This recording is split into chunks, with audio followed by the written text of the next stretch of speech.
anti-vax, anti-medicine, very holistic, and I think that influenced my view from a very early age. And also I grew up in a low demographic, so naturally you tend to find people are more susceptible to anti-establishment ideas. They feel very bottom rung. So I think my general demographic, my childhood beliefs, my teenage beliefs, and even into my early adulthood, I had some things running around in my head that, you know, the system was bad. For Catherine, and those she grew up around, this went way beyond critiques of capitalism, questioning the powerful, or distrust of authority. Anti-vax theories appealed to me as part of a wider subset. So I was a firm believer that Big Pharma were sickness for profit enterprise. So the vaccines were derived to keep us all sick so that they had patients to treat. It was to increase their profits, and that there was a big, you know, global plot to control us all. I also started to believe that vaccines cause disease because of the ingredients that they contained. You'll often see formaldehyde, thimerosal, mercury, aborted fetal cells, and it was absolute shock horror for me that vaccines that were supposed to be saving our lives contain such strange and harmful chemicals. Let's check the facts here. What is the truth behind these things that Catherine used to believe? There's quite a lot of legitimate debate about the role of big for-profit pharmaceutical companies. But the idea that vaccines somehow make people ill so that they can make money is simply not true. And yes, vaccines do have some chemicals and additives in them, and that might sound scary, but they're included in microscopic quantities. Take aluminium, for instance. It makes vaccines more effective. There's less than 1 milligram of aluminium in a typical vaccine dose. Most adults will actually ingest several times that amount from natural occurrences in food and drink every single day. There's rumours around other chemicals that are in some vaccines, but in each case there's similar simple explanations. And then there's the aborted fetal tissue issue. We've seen that one shared a lot online recently by committed anti-vaccine activists. Yeah, and some vaccines do use cell lines derived from fetuses that were aborted more than 50 years ago. But that's very different from saying that vaccines contain cells from aborted fetuses. They don't. The biggest question that I asked was, why are we treating healthy people? You know, people aren't sick. Why are we injecting them full of things, harmful things, if it's for any kind of good? I didn't understand medicine, and I didn't understand, you know, what good could come from it, the risks versus benefits, for example. So as a result of all of these theories combined, including anti-vax theories, I became very vaccine hesitant and nervous. I'd see videos, posts, clips that would just reinforce the idea that vaccines were bad. There's a good reason vaccines exist, to prevent people from falling ill in the first place. Coronavirus in particular is a novel disease. That means that it's new, so humans have no natural immunity to it, in the way we have some immunity to many strains of cold and flu, because they've been around for so long.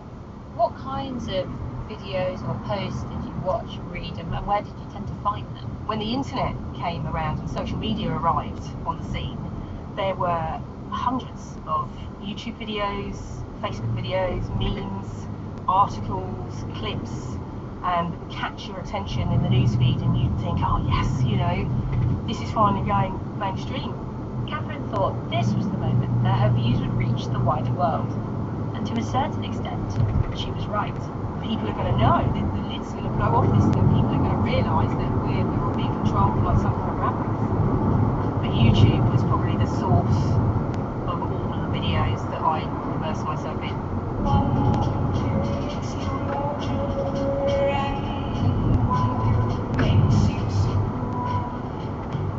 Here we should talk about the so-called rabbit holes. You might be familiar with this phrase. It comes from Alice in Wonderland, where Alice finds herself in a surreal, illogical world. And applied to social media, it usually means falling deeper and deeper into online conspiracy theories. And often, when we talk about online rabbit holes, we're talking about YouTube. For some time, its systems recommended videos that were like the ones you'd seen before. That system, an algorithm, gave a big boost to different types of extremists and fringe groups. White nationalists, for instance, and also people who believe the Earth is flat. Although YouTube says it has updated its policies and algorithms to try and stop this happening, conspiracy influencers remain on the site. We all live in a world where we recognise expert opinion, and we go to a doctor to fix us, we go to an accountant to do our accounts. So we recognise a level of expertise exists in the world. I think with the experts in these videos, you instantly trust them because they are an expert, and also because of my other beliefs that everything was being suppressed, people were being silenced. Why would you trust those experts in the videos over? Because the mainstream experts have clearly been bought off. They've clearly been paid by the governments, by corporations higher than the governments, by the global elites. Of course, mainstream scientists aren't bought off as part of some conspiracy. They may get funding from different sources, and yes, there have been dubious deals and scandals, but to say that as a whole, all mainstream scientists are simply, quote, bought off by elites is just absurd. Absolutely, and that brings up something I often see when I talk to people who fall victim to online falsehoods. They're not gullible, they're cynical. It's very understandable to be critical of authority and governments and experts, but this same cynicism leaves people like Catherine susceptible to falsehoods, because they can become too trusting of people who challenge experts, even if those people are wrong. Fast forward a bit, it's now the mid-2010s. Catherine is in her early 30s, and she's deeply involved in conspiracy movements on social media. And here's where her cynicism and desire to get to the bottom of things ultimately leads her to start questioning what she's seeing. It wasn't an overnight euphoric epiphany whatsoever. I think if anything, I went further into the rabbit hole before I started to make my way out. I started to notice things like certain health campaigns, for example, that would be bombarding social media with advertisements promising huge health benefits, lifelong income, riches, holidays, the whole concept of the lifestyle that came with it. I noticed that it was a campaign being slightly missold as to perhaps what it actually was. But before she really started changing her mind, Catherine found herself desperately clinging on to the belief system that she'd come to rely on. Even though I was starting to recognise that social media was a problem, I still engaged in very heated debates with people online. There was no doubt in my mind that I was right. And I got into an argument with a guy about anti-vax conspiracy theories, actually, and he said, have you ever looked up what formaldehyde is, what else it's used in? Mercury, have you looked up the difference between ethyl mercury, methyl mercury? Again with the ingredients. Earlier, Mariana, you explained about aluminium and those aborted fetal cell claims. Can you unpick these other things Catherine was talking about? Yes, I can. Take formaldehyde. It's been used for decades in vaccines to inactivate viruses and detoxify bacterial toxins. Simply put, it makes vaccines safer. It sounds like a harsh man-made chemical, and it can be harmful at very high doses, but it's also something that occurs naturally in our bodies. For instance, a baby has around 1 milligram of formaldehyde already in their body. Any vaccine they get will include a tiny fraction of that, maybe 2/100ths at the most. Okay, and ethyl mercury and methyl mercury, what's the difference? So the type of mercury found in vaccines is ethyl mercury. It's different from methyl mercury, the type commonly found in fish and known to be harmful in large amounts. Ethyl mercury is broken down and leaves the body much more quickly than methyl mercury. And of course I left the argument because I couldn't answer those questions. I couldn't, and I felt so undermined. I felt so deflated. And I began to start recognising my own limitations, that I didn't have the expertise to debate with these people online at all. But that wasn't enough for me. I'm not typically one to let things go. From talking to other people who subscribe to online conspiracies, I know that this is often the point when people double down on their beliefs. But Catherine took a different path. She began to really realise how a lot of what she was seeing online was playing on her fears and emotions, and she started investigating. The discovery of actually how vaccines were made me second guess the possible harmful nature of these vaccines, and that actually they were probably a lot more safe than I believed them to be. And then naturally I started to look at slightly more mainstream views, or slightly more well accepted research studies, and I realised that there were thousands. It wasn't one or two videos, it wasn't, a few hundred scientists. There was this whole wealth of information that I'd never tapped into before because I was so sure of my beliefs I didn't need to. I was right. I realised that these people were actually harnessing the cultural changes in our lives to make money. The likes, the followers, the subscribers, the hits, the advertising, it all became, another conspiracy to me, if you like, and that actually their intentions might not be as pure as I originally thought they were. And then came the pandemic. Let's catch up to the present moment. What does Catherine think now? I'm not surprised at all by the conspiracy theories surrounding the vaccines. My reaction to it has been one of alarm and one of concern that it may well affect people's decision to have a vaccine, knowing that the way this information will spread online. Catherine gave me a few tips from her own experience for challenging and speaking to someone you know who believes these extreme conspiracy theories. First, ask, why are there no whistleblowers? If there was some grand conspiracy at play here, how many people would need to be involved in that theory, all the way from the top down? You are talking hundreds of thousands of people would need to be involved in this theory. What are the odds of nobody saying anything? Her second tip is, question how these supposed plots would even work. More often than not, conspiracy theories now come with a certain amount of evidence, but a lot of the time there are huge gaps between correlation and causation. For example, we have a lot of faith in these conspiracy types to be superhuman and super efficient at getting a job done beyond all normal recognition of human capabilities. The idea that they have the capability to oversee something as grand as a global pandemic, that a computer would struggle to predict all the possible things that could go wrong.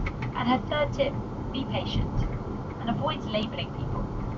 Talk about conspiracy theories, but try not to call people conspiracy theorists. Giving people a label doesn't actually help the situation as such. You need to be able to talk to people and understand their fears, understand their concerns.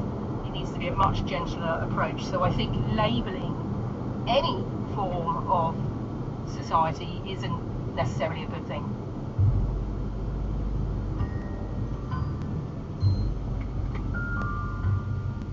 I think part of me will always still be in the rabbit hole. We all like to feel in control of our lives, and we all like to feel we've got some understanding of the way the world works, when in reality it's a lot more chaotic and almost too much for one person to understand. But I will always be attracted to conspiracy theories, but much now more from the angle of exposing and putting my mind at rest, if you like, that perhaps some of these ideas are just simply not true. That's it this week from Trending. Thanks to Mariana and to Joseph Martin, our producer. If you want to get in touch with your thoughts on this or any of our programs, you can email me. My email is michael.wendling, WENDLING, @bbc.co.uk. We have a podcast version, so subscribe. Just search for BBC Trending wherever you get your podcasts. And in our next episode, we're back delving into people who spread falsehoods, and a man in India who's built a huge following and is now trying to cash in. Until then, stay tuned.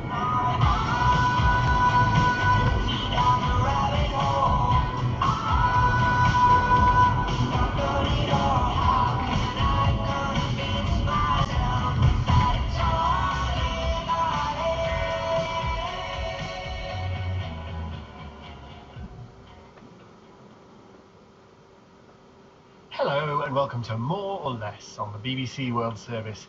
We're the show which aims to provide full nerd immunity, and I'm Tim Harford. Those of you who are truly loyal will remember a recent episode where we tackled the extremely pressing question of just how much SARS-CoV-2 virus there is in the world. If you were to add together all the coronavirus particles which cause COVID-19, how much would you have? We got two number crunching sleuths to work it out.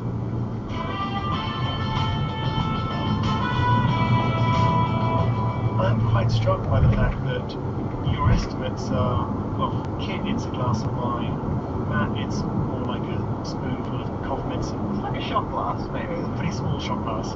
You're Australian, I guess, you don't really go for the strong drinks. Either way, it's not a lot, and yet this virus has shut down the world, and it's killed millions of people.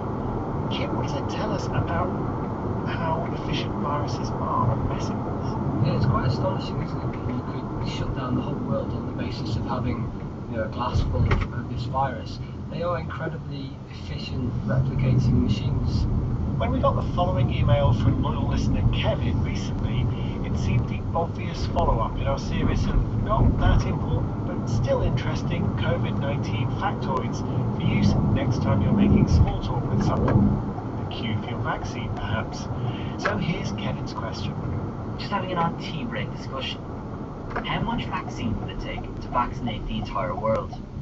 Would one Olympic-sized swimming pool do it?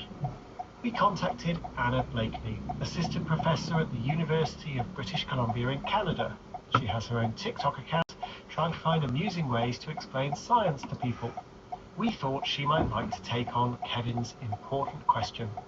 Okay, so here's how I've done my calculation of what volume of vaccine it would take to vaccinate the entire world. So here are the assumptions that I've made. We need to give everybody, which is 7.7 billion people, 2 doses of an RNA vaccine, which comes to a total of 15.4 billion doses. So I chose the Pfizer vaccine. At the correct dilution, this is given at a volume of 0.3 milliliters. So if we multiply 15.4 billion doses by 0.3 milliliters per dose, this comes out to a total volume of 4.62 million liters. I looked up the size of an Olympic swimming pool, which is a volume of 2.5 million liters. So we can say that vaccinating the entire world takes roughly 2 Olympic swimming pools of vaccine. So on a dose of the BioNTech Pfizer vaccine has a volume of 0.3 milliliters, other vaccines, including the AstraZeneca, Sinovac and Novavax, have a dose size of 0.5 milliliters. That means if we exclusively used one of those vaccines to vaccinate the entire world, it would come to about 3 Olympic-sized swimming pools. You're listening to More or Less on the BBC World Service, and our email address is